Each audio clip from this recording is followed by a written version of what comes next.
வெளிநாடுகளாக இருந்தாலும் சரி தான், இல்லை ஊரில் இருந்தாலும் சரி தான், இந்த சூப்பர்வைஸராக இருக்கிறவங்க வந்து பார்த்திங்கன்னா இந்த லேபராக இருக்கிறவங்க மேலே வந்து ஒரு போராமல் போடுவாங்க.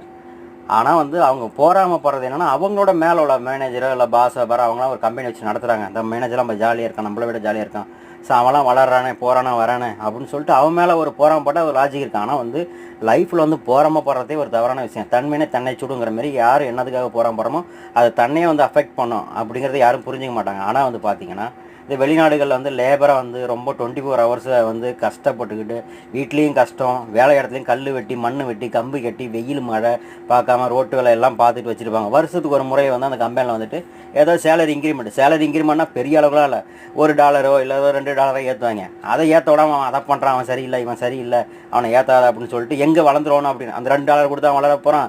என்ன ஒரு $2 கொடுத்தா ஒரு காப்பி குடிக்க போகிறான், அதையும் வளர விட பண்ணுறது தான் சூப்பர்வைசருங்க. ஒரு சில சூப்பர்வைசருங்க அப்படி பண்ணுவாங்க. இது போகாமல்